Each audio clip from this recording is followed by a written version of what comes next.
भाई लोग देखा लो आज की वीडियो में मतलब कुछ खास बात ना करे वाला है। हम तो लोगन के बस ये बताए वाला है कि भोजपुरी इंडस्ट्री में मतलब जे भाई समय से मतलब बदलत तो भाई मतलब आगे जाता आ जे भैया मतलब पीछे रह जात बा ओकर नामो निशान मतलब मिटल चल जाता भोजपुरी इंडस्ट्री में।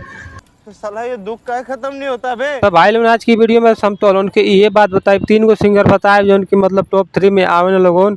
अब भैया जे 1 नंबर पे है ना वो की मतलब भोजपुरी इंडस्ट्री में केहू सिंगर पकड़ ना पाई आज की मुकाबला में, काहे से कि वो अपने आवाज की दम पर मतलब पूरा दुनिया पे इसमें राज करत हम।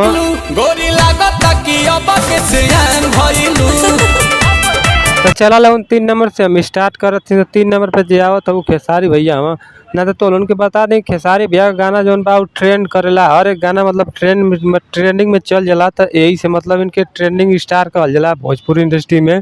आ ना तो उनके बता दें कि खेसारी भैया जो हो कि 2012 से गावे ना 2023 मतलब अब तक गईले हम। इनकी गाना के आगे मतलब सब सिंगर मतलब फेल हो जाला। तो देखा लो खेसारी भैया जो गाना है ना मतलब हर साल 8 से 10 मतलब गाना जो है कि 100 मिलियन से क्रॉस हो जाला। लेकिन 2023 मतलब इनकी खातिर मतलब खराब साल मतलब इनका बीतल है। मतलब 2023 में देखबा तो ज़्यादा उतना हिट गाना ना गईले हम, काहे से कि इनके गाना गईले को उतना चांस भी ना मिला, मतलब ऑडियंस के भी ना ज़्यादा उतना सुने है खेसारी भैया गाना।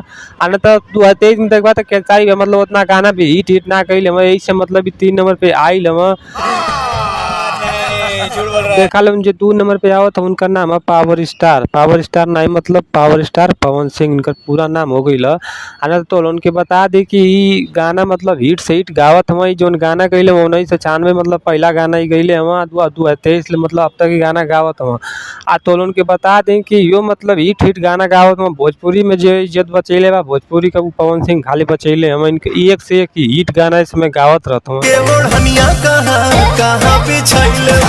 पवन सिंह का देखभाल तो इंटरनेशनल से लेके मतलब बहुत बढ़िया गाना मतलब हम भोजपुरी के जो किंग हम पवन सिंह हम।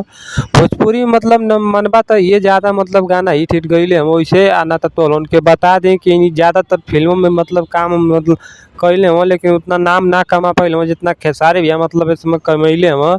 न तो खेसारी भैया का मतलब एक से ही एक मूवी जो है कि आए वाली है इसमें मतलब बहुत ज़्यादा चलत है मतलब फिल्म बनत है सो। अच्छा तो 1 नंबर पे आवत हो नीलकमल सिंह। ना तो उनके बता दी कि 1 नंबर पे काहे हम, तू तो कहबा कि खेसारी भैया बढ़िया हम पवन सिंह बढ़िया हम।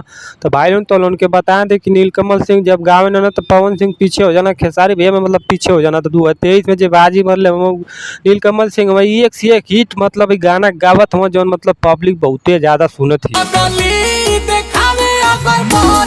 भाई लोग देखा लो नीलकमल सिंह गाना जो बाजत है बहुते दबा के गाना इनकर बजत है भोजपुरी में मतलब सबसे ज्यादा नई गाना मतलब हिट इसमें चलत था। ना तो उनके बता दी कि महीना में मतलब देखबा तो ये वो गाना जो निगाह देना मतलब 50 मिलियन हर एक गाना पे मतलब व्यूज लगभग आई जाला। तो इसमें जो नीलकमल सिंह बहुते ज्यादा सबसे आगे चलत हम, इनके केहू ना पकड़ पाई। उनके बता दी कि नीलकमल सिंह का गाना कहाँ इतना बाजला। तो उनके बता दी कि नीलकमल सिंह जो हो मतलब ऑडियंस के समझे ना जो मतलब पब्लिक जैसन गाना मतलब सुनल चाहे वैसने वैसने गाना गावे ना, पब्लिक के बहुते प्यार पावे ना। आ एक भी जातिवाद गाना ही ना गावे ना, मतलब यही से मतलब इनकर गाना पर ज़्यादातर व्यूज बहुते ज़्यादा आवेला। आ बहुत मतलब सारा प्यार इनके मतलब मिलेला। यही से मतलब भोजपुरी इंडस्ट्री में मतलब नीलकमल सिंह सबसे आगे चलत हम।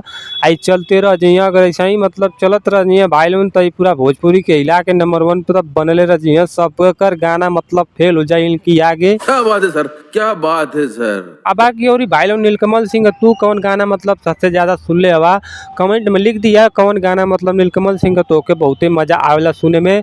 आना तो हम अगला वीडियो में मिलत थी मतलब ऐसे कोनो टॉपिक पर बातचीत लेके।